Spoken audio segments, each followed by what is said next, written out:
Hello friends, welcome to I exam भी। So guys, आज के हमारे इस वीडियो में हम लोग कंप्यूटर्स के कुछ इंपॉर्टेंट क्वेश्चंस देखने वाले हैं, क्योंकि आपका जो नाबार्ड का ग्रेड ए का एग्जाम है फेज 1, तो वो जल्दी ही होने वाला है। तो यहाँ पे हमारे द्वारा एक कोशिश करी जा रही है कि हम आपको कुछ ऐसे क्वेश्चंस ला के दें जो कि आपके एग्जाम को क्लियर करने के लिए आपकी हेल्प करेगा। तो गाइज, बढ़ते हैं हम आगे हमारे वीडियो की तरफ। तो यहाँ पे आप देखोगे सबसे इंपॉर्टेंट चीज क्या है कि सबसे इंपॉर्टेंट चीज ये है कि जैसे आपका जो यहाँ पे कंप्यूटर सेक्शन है वो सिर्फ क्वालिफाइंग इन नेचर है, तो यानी कि सिर्फ आपको क्वालिफाइंग मार्क्स ही लेके आने। और पिछले बार की तो आपको पता है बहुत कम गई है क्वालिफाइंग जो मार्क्स गया था 20 में से। तो यहाँ पे इस बार अगर आप 7 या 8 मार्क्स भी अगर आप लेते हैं लेके आते हैं तो that will be your safe score. तो यहाँ पे आप एक सुरक्षा कवच में आप आ जाएंगे अगर आप किसमें लेते हैं 20 में से 8 या 10 क्वेश्चन कर लेते हैं। तो यहाँ पे आपको क्या करना है कि आपने अगर ये वीडियो देखा है तो यहाँ पे आपको कोशिश करनी है कि आप मैक्सिमम क्वेश्चंस का आंसर कर पाओ। अगर आपको कोई भी क्वेश्चन है तो आप मुझे कमेंट में बताओ, ठीक है, मैं आपका आंसर जरूर करूंगा। और दूसरी इंपॉर्टेंट चीज क्या है कि जो ये कंप्यूटर इंपॉर्टेंट जो क्वेश्चंस मैं आपके लिए लेके आया हूँ, हालांकि ये इसके जो शुरू के क्वेश्चंस है वो इजी हैं। अब इजी से ये मतलब नहीं होता कि आप पर्टिकुलरली उसको इजी समझ लेंगे कि ऐसा ही क्वेश्चन वहां पे आएगा। तो वहां पे थोड़ा बहुत मॉडिफाई कर सकते हैं, वो उस चीज को थोड़ा बहुत इसमें और चीजें ऐड कर सकते हैं। तो ये मैं आपको कुछ बेसिक लेवल के क्वेश्चन बता रहा हूँ आज। ये पार्ट 1 है हमारा 50 क्वेश्चन का। इसका बाद आपका पार्ट 2 आएगा, धीरे धीरे हम पार्ट 3 करेंगे। बस हमारा एम एग्जाम भी का ये है कि आपके द्वारा जो भी आपका पेपर आएगा तो उसमें ज्यादा क्वेश्चन से आप कर पाओ। तो पहला क्वेश्चन है, what is meant by computer literacy. Computer literacy यानी कंप्यूटर लिटरेसी से आप क्या समझते हो? Ability to write computer program, ये एबिलिटी होती है प्रोग्राम करने की। Knowing what a computer can and can not do, knowing computer related vocabulary, ability to assemble computer, या फिर नन ऑफ दिस। तो देखिए, पहला वाला जो है ना प्रोग्राम्स, ये तो सिर्फ जानता है कौन? जो प्रोफेशनल होता है, ठीक है। यहाँ पे सिर्फ कंप्यूटर लिटरेसी की बात हुई है। Knowing what a computer do and can not do, ये बिल्कुल राइट है। हमें पता होना चाहिए कंप्यूटर क्या कर सकता है, ठीक है। कंप्यूटर आपके लिए पैसा निकाल के आपको नहीं दे सकता, ठीक है। पैसे सेंड कर सकता है, अगर आपने वहाँ पे ट्रांजैक्शन की कोई एक वेबसाइट खोली हुई है, तो पैसे निकाल नहीं सकता, क्योंकि वो काम सिर्फ कौन करेगा? एटीएम करेगा। तो ये मुझे पता है कि एटीएम से पैसे निकाल सकता हूँ, लेकिन कंप्यूटर से पैसे नहीं निकाल सकता हूँ, लेकिन भेज सकता हूँ, ठीक है। तो ये मुझे अगर पता है कि कंप्यूटर क्या काम कर सकता है क्या नहीं कर सकता है, तो ये एक कंप्यूटर लिटरेसी है। अब नोइंग कंप्यूटर रिलेटेड वोकैबुलरी, तो ये भी प्रोफेशनल का हो जाएगा। असेंबल करना, तो ये खुद एक प्रोफेशनल टेक्नीशियन होता है, ठीक है। तो ये हमारा आंसर क्या हो गया? बी हो गया। चलिए, which is widely used in academic testing. अगर आपको एकेडमिक टेस्टिंग आप देखोगे यहाँ पे, तो एग्जाम्स होते हैं, सीबीटी होते हैं, कंप्यूटर बेस्ड टेस्ट होते हैं आजकल तो। लेकिन इससे पहले क्या होते थे? एसएससी यूपीएससी में आप देखोगे ओएमआर होता था, ठीक है। ओएमआर आपको देखने को मिल जाएगा यहाँ पे। तो ओएमआर शीट्स होती थी जहाँ पे आपको मार्क करने होते थे, ठीक है। जो यहाँ पे सर्कल्स होते थे, आपको उसमें से एक मार्क करना होता था। उसके बाद वो जो कॉपी होती थी ओएमआर की, वो आपसे ले ली जाती थी, बाद में उसका चेक होता था। तो वो यहाँ पे आपने ध्यान देना है कि एकेडमिक टेस्टिंग के लिए ही बोल रहे हैं ये। तो किसका यूज होता है? MICR, POS, OCR, OMR, या फिर नन ऑफ दिस। तो सबसे इंपॉर्टेंट चीज मैं आपको यहाँ पे दिखा देता हूँ। देखिए, ये क्या होता है? MICR का मैग्नेटिक इंक कैरेक्टर रिकॉग्निशन, ठीक है। ये आपको चेक में नीचे एक मैग्नेटिक इंक से लिखे हुए नंबर मिलेंगे जो बताता है कि ये चेक क्या है? वैलिड है, ऑथेंटिक है, ठीक है। और ये है आपकी ओएमआर मशीन, ये आपकी ओएमआर शीट है। ये ओएमआर शीट यहाँ पे जाती है और ये जो ओएमआर मशीन है, ठीक है, ये इसको चेक करके निकाल बता देती है कि कितने सही है कितने गलत है, या फिर कितने इन्होंने डबल क्या कर दिए हैं, उसमें डबल मार्क लगा दिया है। तीसरा है यहाँ पे OCR, ऑप्टिकल कैरेक्टर रिकॉग्निशन। यहाँ पे क्या होता है कि कोई शीट है आपके पास, वो शीट आप चाहते हो कि जो मैं जिस लाइन के ऊपर ये पेन रख रहा हूँ वो जो लाइन है या फिर वो जो इंग्लिश का वर्ड है वो मेरे स्क्रीन पे आ जाए, तो वो यहाँ पे हो जाएगा। और ये है आपकी POS, पॉइंट ऑफ सेल। इसमें क्या होता है कि आप डेबिट या क्रेडिट कार्ड का यूज कर आप पेमेंट कर सकते हो। आपको अपने पास रियल मनी रखने की जरूरत यहाँ पे नहीं पड़ती, सिर्फ आप कार्ड की मदद से आप ट्रांजेक्शन कर पाओगे। तो यहाँ पे the right answer is OMR। Okay, next है dashboard connect special type of music instrument to sound cards. तो यहाँ पे अगर आपको कोई अपना जो म्यूजिक इंस्ट्रूमेंट है वो आपने कनेक्ट करना है अपने किसमें पर्टिकुलरली, आप ये मान सकते हैं PC में, ठीक है, आप मान सकते हो अपने कंप्यूटर में आपको अगर ऐड करना है तो आप कौन से पोर्ट का यूज करोगे। तो यहाँ पे ये बस कह रहा है CPU, USB, MIDI या फिर MINI।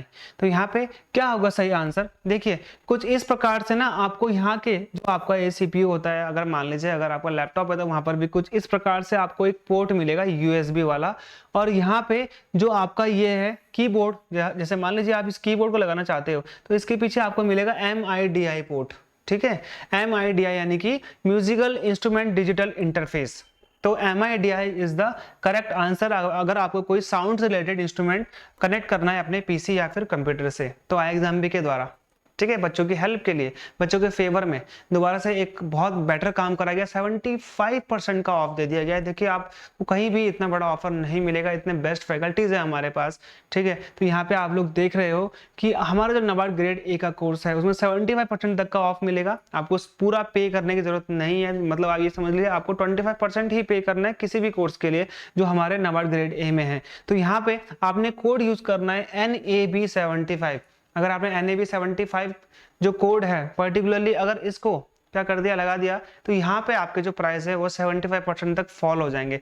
बेस्ट कोर्स है आपके नाबार्ड के लिए आज की डेट में। ठीक है, तो आप एनरोल करवाइए, दिए हुए नंबर पे कॉल करिए, iXambi की साइट पे विजिट करिए, तो यहाँ पे आपको एक बेस्ट कोर्स मिलने वाला है। ठीक है, चलिए हमारे अगले कोर्स में देखिए, अगले पर्टिकुलरली क्वेश्चन में देखिए, a computer derives it's basic strength from. एक कंप्यूटर है वो अपनी बेसिक स्ट्रेंथ वो कहाँ से लेता है। ठीक है, तो ये speed, accuracy, memory, all of the above या फिर नन ऑफ द अबव। तो यहाँ पे जो कंप्यूटर है वो क्या करता है, ऑल ऑफ द अबव। उसके पास मेमोरी भी बहुत इंपॉर्टेंट चीज है, एक्यूरेसी भी और स्पीड भी।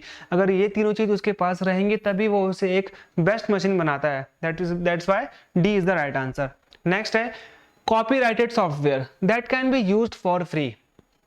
कोई भी कॉपीराइटेड सॉफ्टवेयर, जैसे कि आपका कौन सा है, मेटा हो गया, ठीक है, इसमें मैं फेसबुक बोलना चाह रहा हूँ, इंस्टाग्राम हो गया, यूट्यूब हो गया, ये सब कॉपीराइटेड सॉफ्टवेयर है, बट आप इसे फ्रीली यूज कर सकते हो, कोई पैसा पे करने की जरूरत नहीं है। तो हम उसे क्या बोलते हैं, that is freeware. Okay, that is freeware. Commercial वाले को तो आपको पैसा पे करने पड़ेंगे, जैसे कि आपका हो गया एडोब एडिट्स, एडोब तरीके से आप क्या बोल सकते हैं, एडिटिंग टूल। ओके, तो Linux is dash operating system, Microsoft, Apple, interface, Android या फिर ओपन सोर्स। तो लाइनक्स एक क्या है, ओपन सोर्स ऑपरेटिंग सिस्टम है, OS जिसे हम बोलते हैं। माइक्रोसॉफ्ट का कौन सा है मुझे कमेंट में जरूर बताना। अगर आप लोग वीडियो देख रहे हो इतना एंड तक मुझे पता चल रहा है कितने बच्चे देखते हैं, कितने बच्चे तैयारी कर रहे हैं। बहुत सिंपल क्वेश्चन है, आप लोग इसका आंसर कर पाओगे मुझे पता है, ये बहुत सिंपल है, हर किसी के घर में, भारत में 90% लोगों के घर में आपको ये मिल जाएगा।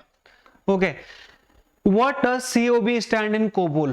COBOL एक हाई लेवल लैंग्वेज है, ठीक है, HLL है, जिसके तहत आपको COB का what COB stands for, common object, common business, common operating, common oriented या फिर नन ऑफ दिस। तो कॉमन बिजनेस ओरिएंटेड लैंग्वेज होता है COBOL, तो that is common business. Okay, answer is B. Okay, next देखो, What is the purpose of providing a draft folder in an email system? देखिए ये email system है, इसमें आपको एक ड्राफ्ट मिल जाएगा, ड्राफ्ट सेक्शन। तो यहाँ पे कंपोज क्या होता है, जब आप क्या करते हो, एक मेल को लिखते हो, आपको एक मेल बनानी होती है किसी को भेजने के लिए, तब आप कंपोज करते हो। अगर आप मेल अभी तक लिख रहे हो, अगर आपने सेंड नहीं किया, किसी वजह से आपका लैपटॉप बंद हो गया, किसी वजह से आपने लैपटॉप छोड़ दिया, आपको कहीं जाना पड़ गया, तो वो मेल कहाँ पे सेव हो जाएगी, दैट इज ड्राफ्ट। ठीक है, ये आपने यहाँ पे ध्यान देना है। तो यहाँ पे टू सेव अनसेंट ईमेल के लिए हमारा क्या यूज होता है, ड्राफ्ट फोल्डर यूज होता है। A is the right answer. Next question है, programs designed specifically to address special purpose application are called. तो कुछ प्रोग्राम्स होते हैं, ठीक है, डिजाइन करे जाते हैं स्पेसिफिकली किसी एक स्पेशल टास्क को करने के लिए। जैसे मैं आपको यहाँ पे एग्जांपल देता हूँ, मान लीजिए फोन पे है और भी आपके पेटीएम है, ठीक है, गूगल पे, तो ये सिर्फ और सिर्फ क्या कर सकते हैं, ये ट्रांजैक्शन कर सकते हैं, मनी ट्रांजैक्शन करते हैं, QR कोड सेंड करके उसको पैसे दे सकते हैं। क्या ये वीडियो कॉल कर सकते हैं, क्या ये चैटिंग कर सकते हैं, नहीं कर सकते हैं। ठीक है, नहीं कर सकते हैं, क्यों, क्योंकि इनमें वो एबिलिटी नहीं है, इनको उस प्रकार से नहीं बनाया गया है। They are not meant for particular that work, they are meant for the specific work like transaction. तो ये यहाँ पे आपने ध्यान देना है कि किसी एक अगर चीज को स्पेसिफिकली बनाया जाता है किसी काम करने के लिए, तो हम उसे क्या बोलते हैं, एप्लीकेशन सॉफ्टवेयर, जिसका सिंपली नाम क्या है, ऐप। ठीक है, इसे हम लोग क्या बोलते हैं, ऐप। ओके नेक्स्ट देख लीजिए, विच of the following performs modulation and demodulation. Modulation and demodulation करने के लिए हम किसका यूज करते हैं? सैटेलाइट हो गया, मॉडेम हो गया, फाइबर ऑप्टिक हो गया, एम्पलीफायर हो गया, फिर नन ऑफ दिस हो गया। तो यहाँ पे आप देख सकते हो मॉड्यूलेशन एंड डीमॉड्यूलेशन, यानी कि मॉड्यूलेटर एंड डीमॉड्यूलेटर। तो यहाँ पे क्या हो गया, देखो आप दिख रहा है यहाँ पे आपको, एमओडी का मतलब होता है मॉड्यूलेटर और डीईएम का हो गया डीमॉड्यूलेटर। तो यहाँ पे एम को उन्होंने कॉमन रखा है, मॉड्यूलेशन एंड डीमॉड्यूलेशन, समझ रहे हो आप? यानी कि क्या होता है यहाँ पे आप समझ सकते हो, मॉडेम से डाटा रिसीव होता है और डाटा सेंड होता है, ये दोनों चीज एक साथ होती है, इसलिए हम बोलते हैं modem. Okay, the use of computer for business application is attractive because, हमारा जो बिजनेस पर्पस है, अगर हमको बिजनेस करना है, बिजनेस आज के डेट में बहुत इंपॉर्टेंट है, उस बिजनेस में आपको सारे के सारे कंप्यूटर्स देखने को मिलेंगे हाई लेवल के, तो वो हम क्यों यूज करते हैं, उसके पीछे इन्होंने रीजन पूछा है। क्या वो एक्यूरेसी ज्यादा देते हैं, reliability, speed, secret code facility, या फिर ऑल ऑफ द अबव। तो ये चारों ही विशेषताएं एक कंप्यूटर के अंतर्गत पाई जाती हैं, जिस कारण से वो ये क्या हो जाता है, ऑल ऑफ अबव, यानी कि ये सारी चीजें अट्रैक्ट करती है किसी भी बिजनेस को एक कंप्यूटर अपने पास रखने से, यानी कि हम कंप्यूटर में ही काम करेंगे क्योंकि वो एक्यूरेट है, रिलायबल है, यानी कि भरोसेमंद है। ओके तो यहाँ पे Oracle is an example of dash application software. तो यहाँ पे सिंपली क्या पूछ रहे हैं, ओरेकल किस चीज का एक एप्लीकेशन सॉफ्टवेयर है, आपने यहाँ पे बताना है। तो ओरेकल क्या है, ओरेकल एक डाटाबेस मैनेजमेंट सिस्टम है, डीबीएमएस टाइप का एक सॉफ्टवेयर है। वो क्या करता है, आपके डाटा को मैनेज करता है। मान लीजिए आप एक स्कूल हो, आपके स्कूल में 5000 बच्चे पढ़ते हैं, तो आप 5000 बच्चों के नाम याद नहीं कर सकते, उनके एड्रेस याद नहीं कर सकते, उनके माता पिता का नाम याद नहीं कर सकते हो। तो यहाँ पे आपका जो डाटा है वो पूरा का पूरा ओरेकल, अगर आप ओरेकल से ऐप लेते हैं, एप्लीकेशन लेते हैं, उनके सर्विसेज लेते हैं, तो वहां पे आपका डाटा का पूरा कौन मैनेज करेगा, दैट इज ओरेकल। ठीक है, ये एक क्या है, डाटाबेस सिस्टम है। ओके नेक्स्ट है, in short shift plus delete is use to. हम शिफ्ट प्लस डिलीट को क्यों यूज करते हैं, ये एक शॉर्टकट की है। ठीक है, तो यहाँ पे कॉपी द सिलेक्टेड आइटम, या फिर किसी भी चीज को डिलीट करना परमानेंटली, आप नहीं चाहते हो कि मैं किसी चीज को डिलीट करूं और रिसाइकल बिन में जाए। और ठीक है, रीनेम द सिलेक्टेड आइटम, या फिर create a shortcut to select item, ये तो आपको पता है F4 है। ठीक है, तो यहाँ पे सबसे इंपॉर्टेंट चीज क्या है, अगर आप किसी भी चीज के ऊपर आप क्या करोगे, परमानेंटली डिलीट करना चाहते हो, विदाउट आप चाहते हो कि वो कहाँ पे ना जाए, रिसाइकल बिन में ना जाए, तो आप शिफ्ट प्लस डिलीट करोगे। ओके नेक्स्ट क्वेश्चन देख लीजिए, a new technology which provides the ability to create an artificial world and have people interact with its called। तो यहाँ पे एक वर्चुअल रियलिटी आपके लिए बनाई जाती है, ऐसी रियलिटी जो रियल में एग्जिस्ट नहीं करती है, बट वो एक वर्चुअल वर्ल्ड में आप चले जाते हैं, तो हम उसे क्या बोलते हैं, tele virtuality, virtual reality, alternative reality, 3D reality, या फिर नन ऑफ दिस। तो आपने देखा होगा, मैं आपको एक गैजेट बता देता हूँ, वो है VR ग्लास, जिसे हम बोलते हैं, जैसे हम आंख में लगा देते हैं पर्टिकुलरली, तो ये होता है आपका virtual reality. B is the right answer.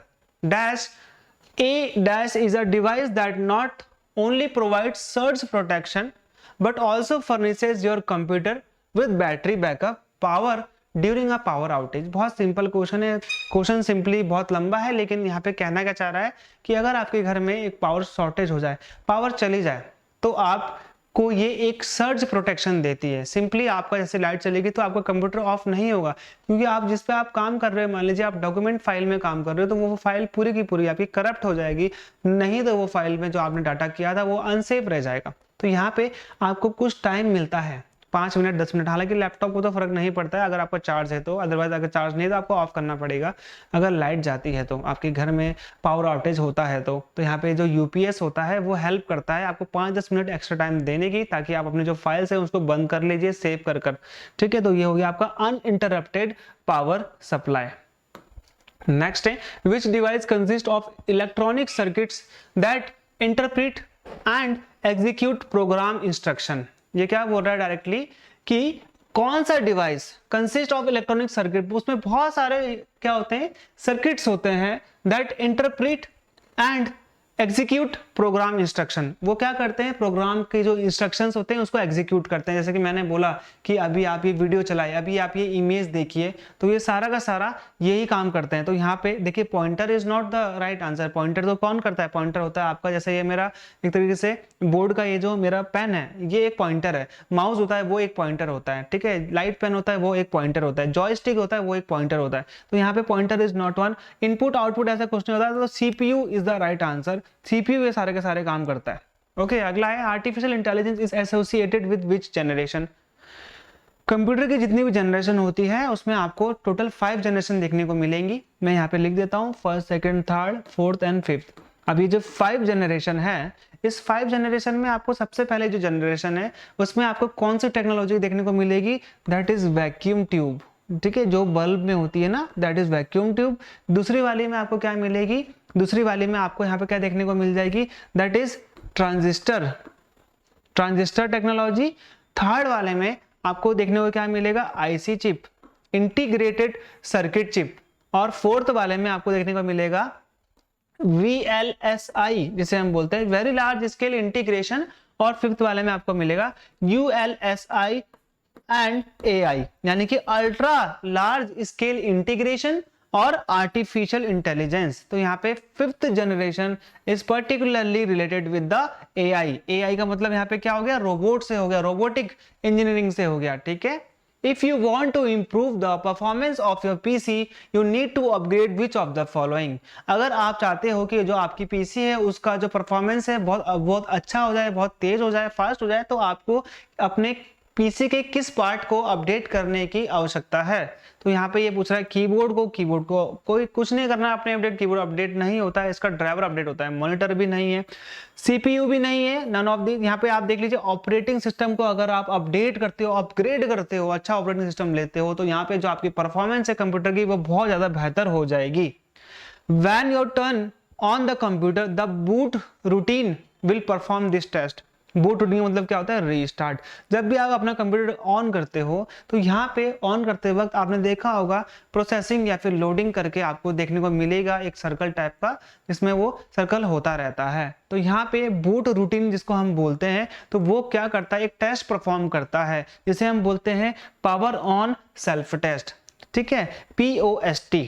तो ये पोस्ट होता है पर्टिकुलरली, जो कि एक टेस्ट है जो कि कौन परफॉर्म करता है, ये परफॉर्म करता है कंप्यूटर जब आप इसे ऑन करोगे। अगला है इन MICR C स्टैंड फॉर। देखिए MICR का यूज कहां पे होता है, मैंने आपको बता दिया था पहले भी और अभी बता रहा हूं। चेक में इसका प्रयोग किया जाता है। ठीक है, चेक में इसका प्रयोग होता है। तो ये चेक में एक नंबर होती है, मैग्नेटिक नंबर होता है, जिस मैग्नेटिक नंबर से पर्टिकुलरली यहाँ पे इसकी ऑथेंटिसिटी, जो ऑथेंटिक है या नहीं है ये बताता है, दूसरा है वैलिड है या नहीं है ये भी बताता है। तो आप इन चीजों का ध्यान देना। MICR में C का मतलब क्या होता है, तो मैग्नेटिक इंक कैरेक्टर रिकॉग्निशन, इसका एक फुल फॉर्म है। तो C से क्या हो गया, दैट इज कैरेक्टर। ओके, चलिए नेक्स्ट क्वेश्चन देख लेते हैं। The third generation computer was made with, ये मैंने आपको अभी पांचों के 5 जनरेशन के बारे में बताया था। ठीक है, तो यहाँ पे आपको मैंने बताया था थर्ड जनरेशन क्या है, that is IC chip, integrated chip. ठीक है, बायो चिप जैसा कुछ नहीं होता। वैक्यूम ट्यूब आपका फर्स्ट में था, फर्स्ट जनरेशन में था। तो थर्ड जनरेशन में आपका इंटीग्रेटेड सर्किट। एंड करंटली 2000 के बाद, अगर हम 2000 की बात करें, 2000 के बाद अभी जो हमारा टाइम चल रहा है 2022 वाला, दैट इज फिफ्थ जनरेशन। और इसके बाद जो जनरेशन आएगी that is sixth generation. Okay, जहाँ पे AI बहुत ज्यादा एडवांस हो चुका होगा। ठीक है, 1 KB किसके बराबर होता है, तो 1 KB किसके बराबर होता है, इसका जवाब आप मुझे कमेंट बॉक्स में देना। आप लोगों से मैं चाहूंगा कि आप ज्यादातर लोग इसमें कमेंट करें। ये तो बहुत सिंपल सी चीजें हैं, जिसके पास भी आज के डेट में, सबके पास मोबाइल है, सबके पास आज के डेट में कंप्यूटर लैपटॉप है, तो उनको ये KB का तो पता ही होगा, क्योंकि मोस्ट ऑफ द जो हमारी फाइल होती है वो KBs में ही होती है। इमेजेस तो खास करके KBs में होती है। हालांकि हैवी वाली इमेजेस भी होती है जिनके पिक्सल्स बहुत अच्छे होते हैं। जैसे आप DSLR से अगर फोटो खींचोगे तो वहां पे जो इमेज आती है वो बहुत हैवी आती है, 40-40 MB की भी इमेजेस बनती हैं, लेकिन उसके लिए कैमरा और लेंस उसी प्रकार से चाहिए होता है।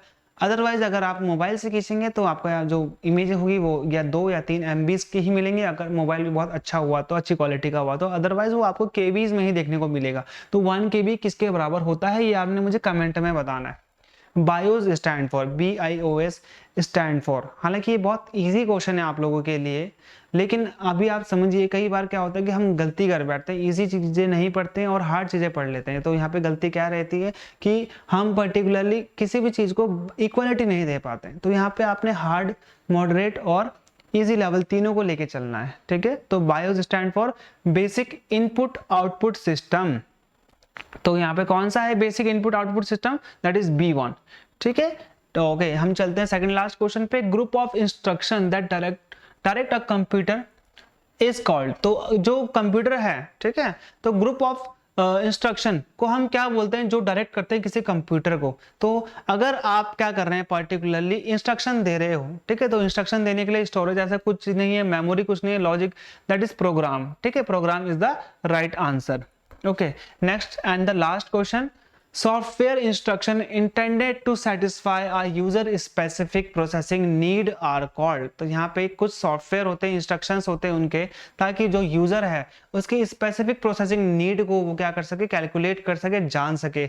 इसका सही आंसर क्या होगा, micro processor, system software, documentation, application software. इसका मैंने आपको पहले भी समझा चुका हूँ किसी एक क्वेश्चन में, तो आपसे मैं उम्मीद करता हूँ कि इसका जवाब भी आप मुझे कमेंट बॉक्स में दोगे। तो गाइस मिलते हैं हमारे नेक्स्ट जो पार्ट 2 आएगा इसका, उसमें भी मैं आपके लिए 25 क्वेश्चंस लेके आऊंगा। अगर आप लोग तैयारी करते हो हमारे वीडियो से, तो यहाँ पे बहुत इंपॉर्टेंट रहेगा आपके लिए, आपको 1 2 3 क्वेश्चन यहाँ पे आपको देखने को मिल जाएंगे आपके एग्जाम्स में से। और कोर्स बाय करेंगे आप हमारा, तो आपको बेस्ट फैकल्टीज से आप इंटरेक्ट कर सकते हो, ठीक है। तो मिलते हैं हमारे अगले वीडियो में, तब तक के लिए गुड बाय।